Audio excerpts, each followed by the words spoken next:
الحمد لله وحده والصلاة والسلام على من لا نبي بعده أما بعد أعوذ بالله من الشيطان الرجيم بسم الله الرحمن الرحيم يا أيها الذين آمنوا إذا تداينتم بدين إلى أجل مسمى فاكتبوا وليكتب بينكم كاتب بالعدل۔ سورہ بقرہ کی آج ہم جو آیت پڑھ رہے ہیں، یہ آیت پورے قرآن میں سب سے بڑی آیت ہے۔ اس کو آیت الدین کہا جاتا ہے، یعنی قرض والی آیت۔ اس آیت میں ادھار یا قرض کے معاملات، ادھار یا قرض کے احکام بیان کیے گئے ہیں، اور 3 باتیں جو ہیں ان کو ضروری قرار دیا۔ ایک تو تحریر ہونی چاہیے، دوسرا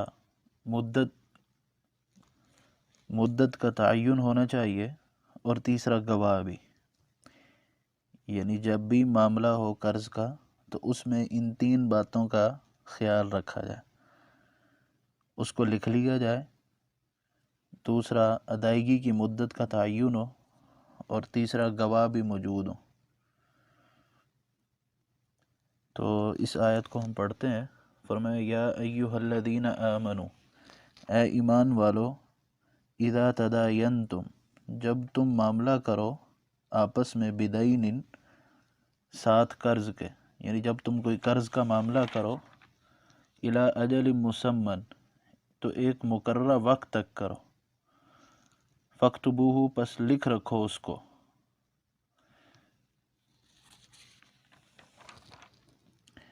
جب تم ایک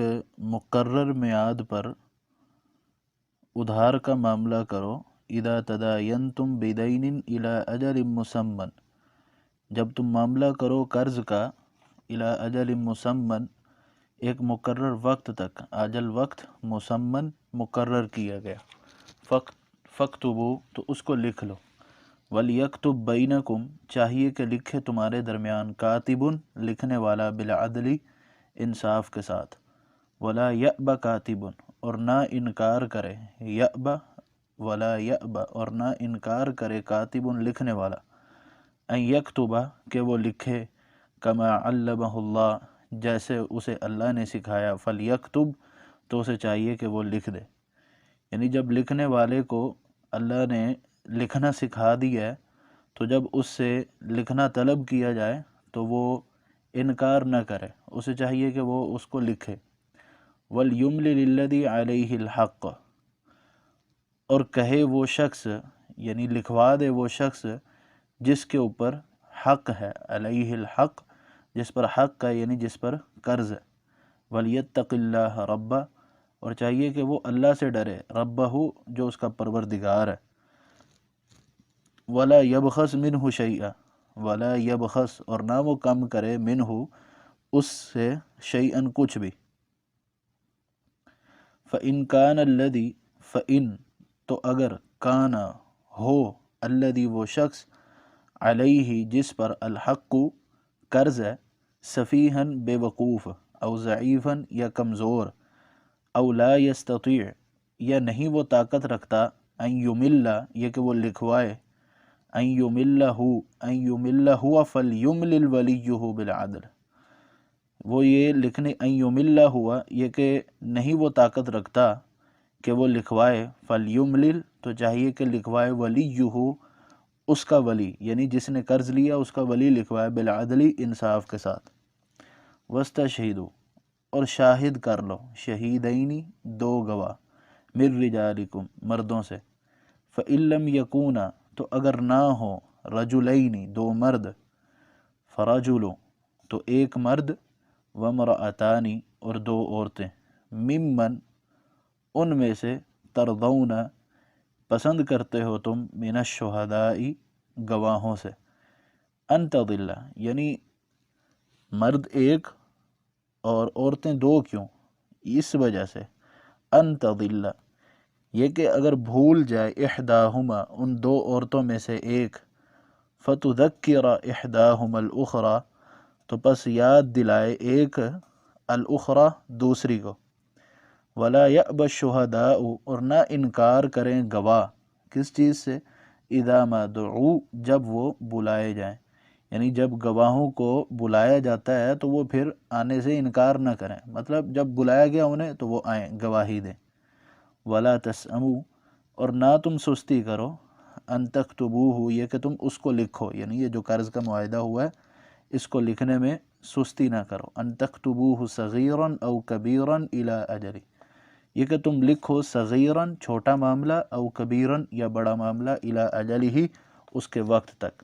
یہ نہ کہو کہ یہ تو چھوٹا معاملہ ہے اس کو لکھنے کی ضرورت نہیں ہے، نہیں، چاہے معاملہ چھوٹا ہے یا چاہے بڑا ہے دونوں کو لکھ لیا جائے۔ ذالکم، یعنی یہ لکھ پڑھ کر لینا، یہ لکھ لینا، اقسط، زیادہ انصاف والا ہے، عند اللہ، اللہ کے ہاں، واقوم، اور زیادہ سیدھا ہے، للشہادتی، گواہی کے لیے، وادنا، اور بہت قریب ہے، اللہ ترتابو، اس بات کے کہ تم شک میں نہ پڑو، الا ان تکون تجارتا حاضرہ، مگر ہو اگر تجارت، الا ان تکون، مگر یہ کہ ہو تجارت، حاضرتا، ہاتھوں ہاتھ، یعنی نقدن اگر سودا ہے، تدیرونہا بینکم، تم پھراتے ہو اس کو آپس میں، فلیس علیکم جناح الا تکتبوہا، تو نہیں ہے تم پر گناہ یہ کہ تم اس کو لکھو، یعنی تدیرونہا، ایک ہاتھ لیتے ہو ایک ہاتھ دیتے ہو، پھراتے ہو یعنی گھماتے ہو، آپ لے رہے ہو وہ آپ اس کو دے رہے ہو، وہ آپ کو دے رہا ہے، آپ اس کو چیز بیچ رہے ہو وہ آپ کو رقم دے رہا ہے، یعنی ایک دوسرے کو پھراتے ہو، دیتے ہو، یعنی اگر تو سودا ہے نقدن، ہاتھوں ہاتھ، ایک ہاتھ مال دیا دوسرے ہاتھ مال لیا، تو اس کو اگر تم نہیں لکھتے تو پھر کوئی مسئلہ نہیں ہے، اس پر کوئی گناہ نہیں ہے۔ وَأَشْهِدُوا، اور گواہ بنا لو، اذا تبایعتم، جب سودا کرو، لکھتے نہیں ہو تو کوئی مسئلہ نہیں، لیکن سودا کرتے ہوئے اگر کوئی گواہ بنا لیتے ہو نقدی سودے پہ تو یہ اچھا ہے۔ وَلَا يُضَارَّ كَاتِبٌ، اور نہ تکلیف پہنچایا جائے لکھنے والا، ولا شہیدن، اور نہ گواہ، وَإِن تَفْعَلُوا، اور اگر تم ان کو تکلیف پہنچاؤ گے، فَإِنَّهُ فُسُوقٌ بِكُمْ، پس تحقیق یہ تکلیف پہنچانا، فَإِنَّ، پس تحقیق، ہو یہ تکلیف پہنچانا، فُسُوقٌ بِكُمْ، گناہ ہے تمہارے ساتھ، وَاتَّقُوا اللَّهَ، اور اللہ سے ڈر جاؤ، وَيُعَلِّمُكُمُ اللَّهُ، وہ اللہ تم کو سکھاتا ہے، وَاللَّهُ بِكُلِّ شَيْءٍ عَلِيمٌ، اور اللہ ہر چیز کو جاننے والا ہے۔ یہ پوری آیت کا جو ترجمہ تھا وہ میں نے آپ کے سامنے رکھا۔ اس آیت میں یہ ہے کہ جب بھی دو مسلمان آپس میں قرض کا معاملہ کرتے ہیں تو ان کو تین باتوں کا خیال رکھنا چاہیے۔ پہلی بات یہ کہ ان کو اس معاملے کو لکھ لینا چاہیے، دوسری بات یہ کہ مدت معین کرنی چاہیے، اور تیسری بات یہ کہ گواہ رکھ لینے چاہیے۔ اچھا، اب اس آیت کی طرف آئیں، وَلْيَكْتُبْ بَيْنَكُمْ كَاتِبٌ بِالْعَدْلِ، گواہوں میں ایک عدل کرنے والے انصاف پسند آدمی کو بلایا جائے جو یہ لکھے، اور جب اس انصاف پسند آدمی کو، جس کو اللہ نے تعلیم سکھائی ہے کہ وہ لکھ سکتا ہے، تو جب اس کو لکھنے کے لیے بلایا جائے تو وہ انکار نہ کرے۔ اب جس نے قرض لیا ہے اس کو چاہیے کہ وہ خود جو ہے یہ معاملہ اللہ سے ڈرتے ہوئے، اللہ کو اپنا پروردگار سمجھتے ہوئے یہ معاملہ لکھوائے، اور اس مسئلے میں کسی بھی قسم کی کوئی کمی نہ کرے، جتنا لیا اتنا ہی دینا ہے اس کو وہ لکھ دے۔ تو ہاں، بعض اوقات جس کے ذمہ قرض ہوتا ہے وہ بے وقوف ہوتا ہے یا کمزور ہوتا ہے یا اسے لکھنا پڑھنا نہیں آتا یا املا کرنے نہیں آتی ہے، اس کو یعنی وہ اس فن میں ماہر نہیں ہے یا وہ یہ کام نہیں کر سکتا، تو اس کی جگہ اس کا جو ولی ہے، اس کا جو سربراہ ہے، وہ املا کروائے، اور پھر وہ جو سربراہ ہے وہ بھی املا کرواتے ہوئے، لکھواتے ہوئے عدل سے کام لے گا۔ پھر جی اب گواہ بنا لو۔ اب جو گواہ بنانے ہیں وہ دو مرد ہونے چاہیے۔ اگر دو مرد نہیں ہیں، ایک مرد ہے، تو پھر دوسری طرف دو عورتیں مقرر کی جائیں جو ایک مرد کی جگہ گواہی دیں گی، یعنی یا تو دو گواہ بنائیں اور دونوں مرد ہوں۔ اگر دو مرد نہیں ہے، ایک مرد ہے تو پھر 2 عورتیں لی جائیں۔ اب 2 عورتیں جو گواہ بنائی جائیں ایک مرد کی جگہ، یعنی 2 عورتوں کی گواہی وہ ایک مرد کی گواہی کے برابر ہے۔ 2 عورتوں کی گواہی وہ ایک مرد کی گواہی کے برابر ہے، یا اس کے الٹا آپ کہہ لیں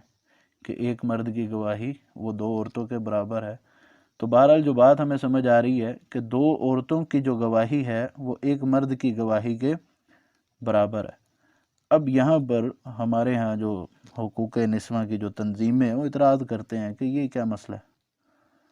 کہ بھئی عورتوں کی گواہی عورت کی گواہی مرد کی گواہی کے برابر کیوں نہیں؟ پہلی بات تو ہمیں یہ سمجھنی چاہیے کہ اس میں اللہ نے جو حکم دیا بس ہمیں اس پر آمنا و صدقنا سمعنا و اطعنا بس سنیں اور اس کو قبول کر لیں۔ دوسری بات یہاں جو علت بیان ہوئی ہے وہ کیا ہے؟ ان تضل احداہما فتذکر احداہما الاخری، کہ عورتیں جو ہیں یہ ہو سکتا ہے کہ بھول جائیں، ان کا جو حافظہ ہوتا ہے یہ کمزور ہوتا ہے، تو اگر 2 عورتیں گواہ ہوں گی، ایک عورت اگر بھول جائے گی تو دوسری عورت اس کو یاد کرا دے گی۔ یہ وجہ بیان کی گئی کہ حافظے کی کمزوری کی وجہ سے اللہ سبحانہ و تعالیٰ نے 2 عورتوں کو گواہ بنانے کا حکم دیا کہ اگر دونوں میں سے ایک اگر بھول گئی ہے تو دوسرا اس کو یاد کرا دے۔ اب 2 گواہ ہو، ایک مرد ہو اور ایک عورت ہو، اب جب ضرورت پڑے تو ایک عورت جو گواہ بنائی ہوئی تھی وہ بھول جائے، اب پھر مسئلے کا حل کیسے نکلے گا؟ اس لیے 2 عورتیں گواہ رکھی گئی کہ دوسری عورت میں سے اگر ان 2 عورتوں میں سے اگر ایک بھول جائے گی تو دوسری اس کو یاد کرا دے گی، یعنی دونوں عورتیں مل بیٹھیں گی تو پوری حقیقت ان کے سامنے واضح ہو ہی جائے گی۔ اچھا، پھر یہ مسئلہ بیان ہوا کہ جب گواہوں کو طلب کیا جائے تو وہ آنے سے انکار نہ کریں، اور تیسری بات یہ، اور پھر یہ بھی بات کہی گئی کہ معاملہ چاہے چھوٹا ہو یا بڑا ہو تو تم سستی کا شکار نہ ہو بلکہ اس کو لکھ لو، اور اگر تم لکھ لیتے ہو تو یہ اللہ کے نزدیک زیادہ انصاف والی بات ہے اور گواہی کو بھی زیادہ مضبوط کرنے والی اور سیدھا کرنے والی بات ہے، اور یہ اس بات کے زیادہ قریب ہے کہ تم شک میں نہیں پڑو گے۔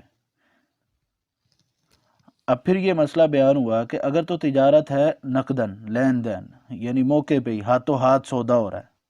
تو تم اگر نہیں لکھتے تو کوئی مسئلہ نہیں، لیکن اگر کوئی گواہ بنا لیتے ہو اس میں تو یہ بہت اچھا ہے۔ اب نہ تکلیف پہنچائی جائے کاتب کو اور نہ ہی شہید کو۔ اس کا مطلب یہ ہے کہ ان کو ان کی مشغولیت کے وقت میں تنگ کر کے ان کو نہ بلایا جائے، مطلب ان کا بھی، کاتب کا اور شہید کا، ان کا بھی لحاظ رکھا جائے، لکھنے والے کا بھی لحاظ رکھا جائے اور گواہ کا بھی لحاظ رکھا جائے۔ ان کو کسی بھی قسم کی، اب انہوں نے تمہارا معاملہ لکھ دیا ہے یا تمہارے مسئلے میں گواہ بن گئے ہیں، اب ان کو یہ نہیں کہ جب بھی دل کرے چلو جی آ جاؤ، کاتب بھی آ جائے تو شہید بھی آ جائے، نہیں، ان کا بھی خیال رکھا جائے، ان کو بھی مناسب وقت میں، جو وقت ان کے پاس آسان ہو وہ اس وقت میں تمہارے پاس آ سکیں، گواہی دے سکیں یا کاتب اپنا لکھا ہوا دکھا سکے، تو ان کا بھی اس مسئلے میں خیال رکھنا ہے۔ اب ہمارے ہاں یہ ہوتا ہے کہ بعض لوگ قرض کے معاملے میں تحریر کرنے اور گواہ بنانے کو بڑا ہی عیب سمجھتے ہیں اور کہتے ہیں کہ ہمیں کیا آپ کے اوپر اعتبار نہیں ہے جو ہم یہ لکھوائیں؟ تو بھائی یہ اعتبار والی بات نہیں ہے، یہ بات ہے انصاف کے زیادہ قریب، کیونکہ اللہ سبحانہ و تعالیٰ نے حکمت یہ بتائی ہے کہ یہ لکھ لینا یہ انصاف کے زیادہ قریب ہے، اس لیے کوئی بھی مسئلہ ہو اس میں اعتبار ہونا یا نہ ہونا یہ بات نہیں ہے، بلکہ یہ انصاف کے زیادہ قریب ہے، اور اللہ سبحانہ و تعالیٰ نے اسی لیے ہی اس چیز کا یہ حکم دیا۔ عبداللہ بن عباس رضی اللہ تعالیٰ عنہ فرماتے ہیں کہ اس آیت سے بے سلم کا جواز ثابت ہوتا ہے، اور اسی کے متعلق یہ آیت نازل ہوئی۔ اور بے سلم اور اس کا دوسرا نام سلف، یہ ہے کہ کسی چیز کی پیشگی قیمت دے کر کچھ مدت کے بعد اس چیز کو وصول کرنا، یعنی کسی چیز کی آپ نے قیمت پہلے دے دی ہے اور کچھ مدت کے بعد اس کو وصول کرنا، تو اس میں یہ بے جو ہے دور جاہلیت میں بھی ہوتی تھی، تو رسول اللہ صلی اللہ علیہ وسلم نے اس کو جائز قرار دیا، لیکن چند شرائط کے ساتھ۔ اس میں آپ صلی اللہ علیہ وسلم نے فرمایا من اسلف فی تمر ففی کیل معلوم او وزن معلوم الی اجل معلوم۔ آپ نے فرمایا جو بے سلف کرنا چاہتا ہے کھجوروں میں، یعنی وہ کھجوروں کے پیسے پہلے دے دیتے تھے اور بعد میں اس کو لیا کرتے تھے، تو آپ صلی اللہ علیہ وسلم نے فرمایا کہ جو کھجوروں میں بے سلف کرنا چاہتا ہے تو وہ وزن معلوم کر لے، جتنے وزن کی بے کرنی ہے وہ وزن معلوم کر لے اور وقت معلوم کر لے، یعنی وقت بھی مقرر کر لے، وزن بھی مقرر کر لے، اور پھر وہ اس چیز کی قیمت ادا کر سکتا ہے۔ یعنی اس طرح بے کرنا کہ پیسے بندے نے آج دے دیے اور چیز وصول کرے گا چند مہینوں بعد۔ اب جو چند مہینوں بعد چیز وصول کرنی ہے ان پیسوں کی، وہ پیسوں کی جو چیز ہے اس کا وزن بھی معلوم ہو اور وقت بھی معلوم ہو، تو تب یہ بے کی جا سکتی ہے۔ تو عبداللہ بن عباس فرماتے ہیں کہ اس آیت سے بے سلف کا یا بے سلم کا ثبوت نکلتا ہے۔ ایک بات یہ ہے کہ گواہی دینے کے لیے وہ اسی بندے کا اختیار کیا جائے گا جو صاحب شعور ہو، صاحب عقل ہو، سمجھدار ہو، عادتاً اخلاقاً اور دین کے اعتبار سے بہترین ہو، اس بندے کا انتخاب کیا جائے، یعنی مسلمان ہو، عاقل ہو، بالغ ہو، ایسے بندے کی شہادت لی جائے اور اس کو قبول کیا جائے۔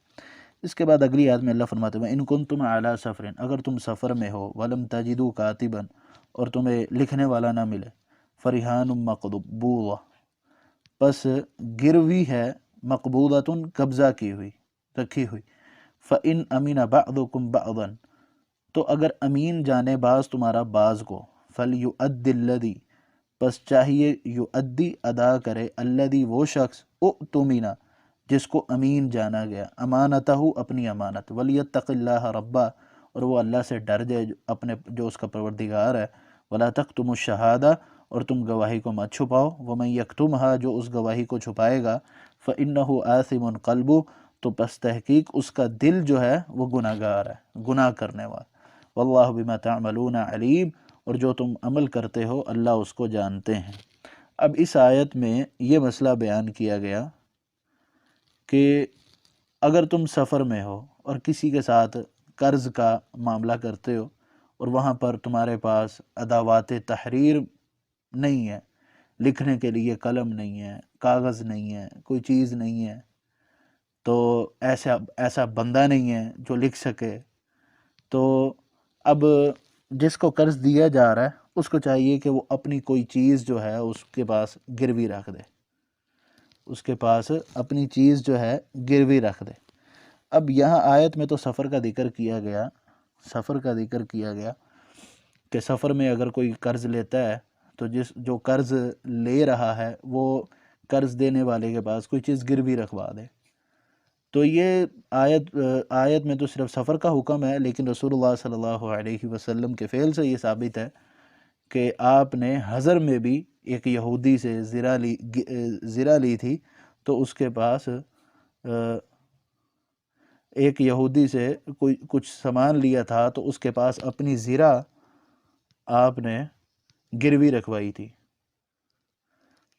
تو یہ عمل جو ہے آپ نے، یعنی زرہ کا گروی رکھوانا ایک یہودی کے پاس، یہ آپ نے حضر میں کیا، اور سفر میں اس آیت سے ثابت ہو گیا، لہذا سفر اور حضر میں دونوں میں قرض دار سے کوئی چیز گروی لے سکتے۔ فَإِنْ أَمِنَ بَعْضُكُمْ بَعْضًا، اب امین جانے بعض تمہارا بعض کو کا مطلب یہ ہے کہ ایک بندے نے دوسرے کو قرض دیا اور اس نے اس سے کوئی چیز بھی گروی نہیں لی، اب یعنی اس نے اس کے اوپر اعتبار کیا ہے نا کہ اس سے کوئی چیز بھی گروی نہیں لی اور اس کو قرض دے دیا ہے، تو اب جس کو قرض دیا گیا ہے اس کو چاہیے کہ وہ بھی اللہ سے ڈرے جو اس کا پروردگار ہے، تو اس کے اوپر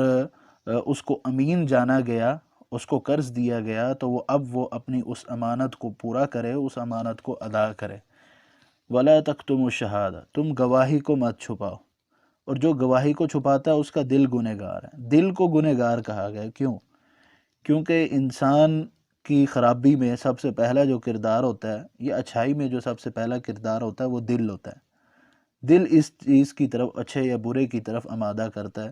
جو انسان کو گواہی چھپانے پر آمادہ کرنے والی جو چیز تھی وہ دل تھی، تو اس لیے دل کی طرف اس کی نسبت کی گئی ہے گناہ گاری کی، یعنی جو شخص گواہی چھپائے گا وہ بندہ بہت بڑا گناہ گار ہے، اور تم جو بھی عمل کر رہے ہو اللہ سبحانہ و تعالی اس کو دیکھ رہے ہیں، اس سے باخبر ہیں، اس سے جانتے ہیں۔ للہ ما فی السماوات و ما فی الارض، اللہ ہی کے لیے ہے جو کچھ آسمانوں میں اور جو کچھ زمین میں ہے۔ وَإِن تُبْدُوا مَا فِي أَنفُسِكُمْ، اور اگر تم ظاہر کرو کچھ، او تخفوہ، یا تم اس کو چھپاؤ، یحاسبکم بہ اللہ، اللہ تمہارا محاسبہ کرے گا۔ فیغفر لمن یشاء، پس وہ جسے چاہے بخش دے، ویعذب من یشاء، اور جسے چاہے عذاب دے۔ واللہ علی کل شیء قدیر، اللہ ہر چیز پر قادر ہے۔ وَإِن تُبْدُوا مَا فِي أَنفُسِكُمْ أَوْ تُخْفُوهُ، اگر تم ظاہر کرو اس کو جو تمہارے نفسوں میں ہے، یا تم اس کو چھپاؤ، اللہ تمہارا محاسبہ کرے گا۔ ایک تو وہ عمل ہے، ایک ایسا کام گناہ کا جو انسان نے واضح طور پر کیا، اس کی تو پکڑ ہوگی، یہ تو سمجھ آ رہی ہے۔ او تخفوہ، یا دوسرا کام وہ ہے جو انسان نے اپنے نفس میں چھپایا لیکن اس کو کیا نہیں، یحاسبکم بہ اللہ، اللہ تمہارا محاسبہ کرے گا۔ یعنی یہ آیت یہ بتا رہی ہے اگر کوئی بندہ گناہ کے بارے میں سوچتا ہے، گناہ کے بارے میں سوچنا، اس پر بھی محاسبہ ہوگا۔ جب یہ آیت اتری تو صحابہ کرام پر یہ آیت بہت گراں گزری کہ یہ کیا بھی اب محاسبہ، اب جو ہم سوچتے ہیں اس کا بھی ہوگا، یعنی جو ہمارے دل میں خیال آتا ہے اس کے اوپر بھی محاسبہ ہوگا۔ تو اس سے جو اگلی آیت ہے اس میں اللہ فرماتے ہیں لا یکلف اللہ نفسا الا وسعها، نہیں تکلیف دیتا اللہ کسی نفس کو مگر اس کی وسعت کے مطابق۔ اب دل میں برے خیال کا آنا، گناہ کے متعلق سوچنا، یہ انسان کے بس کی بات نہیں ہے، لہذا اس کے اوپر پکڑ نہیں ہوگی۔ یعنی اس آیت کی وضاحت، اس آیت کی اگلی آیت نے وضاحت کر دی، اور رسول اللہ صلی اللہ علیہ وسلم کی حدیث سے بھی یہ بات ثابت ہے کہ آپ صلی اللہ علیہ وسلم نے فرمایا کہ اللہ نے میری امت کے لوگوں کے خیالات اور ان کے جو وسواس ہیں وہ معاف کر دی ہیں جو ان کے دلوں میں آئیں گے، تا وقت یہ کہ وہ ان پر عمل نہ کریں یا ان کو زبان پر نہ لیں۔ جب تک وہ اپنے دلوں کے وسواس اور دلوں کے خیالات وہ جب تک اپنی زبان پر نہیں لائیں گے یا کوئی عمل کر کے نہیں دکھائیں گے تب تک ان کی پکڑ نہیں ہوگی۔ اگر دل میں کوئی خیال ہے تو کوئی پکڑ نہیں، لیکن جب ان کو زبان پر لے کے آئیں گے، عمل کر کے دکھائیں گے تو پھر ان کی پکڑ ہوگی۔ وَإِن تُبْدُوا مَا فِي أَنفُسِكُمْ أَوْ تُخْفُوهُ يُحَاسِبْكُمْ بِهِ اللَّهُ، اگر تم ما فی انفسکم کو ظاہر کرو، یعنی جو تمہارے نفسوں میں، اگر تم اس کو ظاہر کرو یا تم اس کو چھپاؤ، اللہ تمہارا محاسبہ کرے گا۔ محاسبہ اس پہ کرے گا جس پر تم عمل کر کے دکھاؤ گے، جو محض خیال ہے اس کے اوپر تمہارا محاسبہ نہیں ہوگا۔ اس آیت کی وضاحت لا یکلف اللہ نفسا الا وسعها نے کر دی، اور رسول اللہ صلی اللہ علیہ وسلم کی حدیث نے۔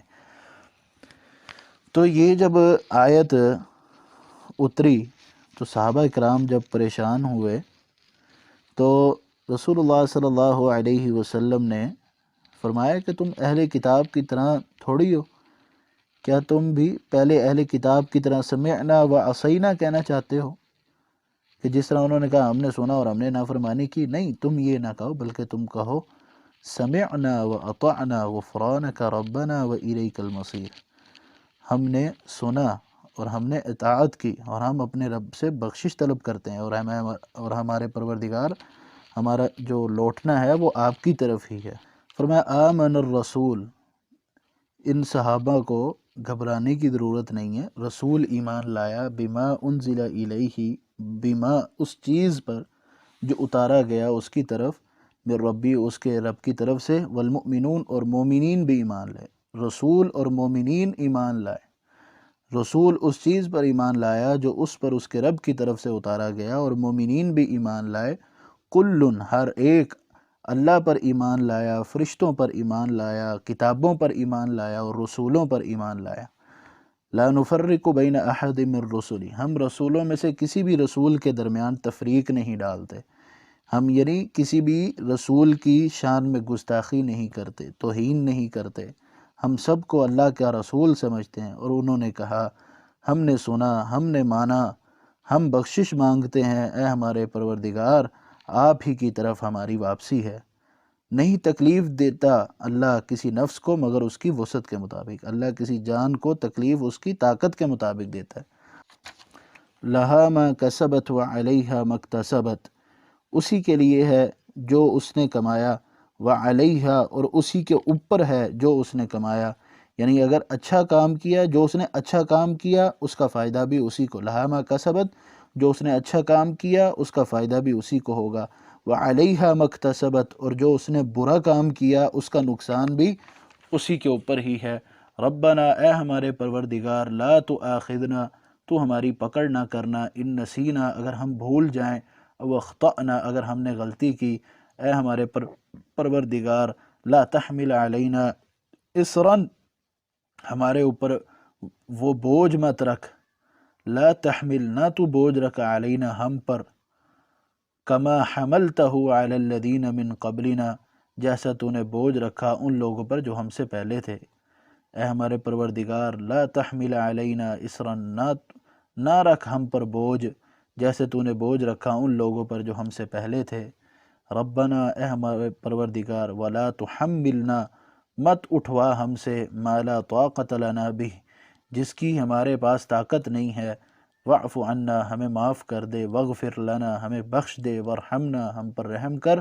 انت مولانا تو ہمارا مولا ہے، تو ہمارا دوست ہے، ہمارا مددگار ہے، فانصرنا علی القوم الکافرین تو ہماری کافر قوم کے خلاف مدد کر۔ سورہ بقرہ کی آخری جو 2 آیات ہیں یہ بڑی فضیلت والی آیات ہیں۔ عبداللہ بن مسعود رضی اللہ تعالی عنہ سے روایت ہے کہ رسول اللہ صلی اللہ علیہ وسلم نے فرمایا کہ جس بندے نے رات کو سورہ بقرہ کی آخری 2 آیتیں پڑھیں وہ اس کے لیے کافی ہوگی۔ اور اسی طرح عبداللہ بن عباس رضی اللہ تعالیٰ عنہما فرماتے ہیں کہ ایک روز آسمان کا ایک دروازہ کھلا اور وہ دروازہ آج سے پہلے کبھی نہیں کھولا گیا، ایک فرشتہ آیا جو فرشتہ آج سے پہلے کبھی نہیں آیا۔ حضرت صلی اللہ علیہ وسلم کی خدمت میں اس نے آ کے عرض کی کہ آپ کو 2 نوروں کی بشارت ہو جو آپ کو دیے گئے اور آپ سے پہلے کسی نبی کو وہ نہیں دیے گئے، تو وہ سورہ بقرہ کی آخری 2 آیتیں تھیں اور سورہ فاتحہ تھی۔ لہذا یہ آیات جو ہیں بڑی فضیلت کے حامل ہیں، رات کو سوتے وقت ان کو پڑھ کے سونا چاہیے۔ اور کچھ روایات سے یہ بھی ثابت ہے کہ ان آیات کے اختتام پر آمین صحابہ کرام کہا کرتے تھے۔ سورہ بقرہ مکمل ہوئی، اللہ میرا اور آپ کا حامی و ناصر ہو۔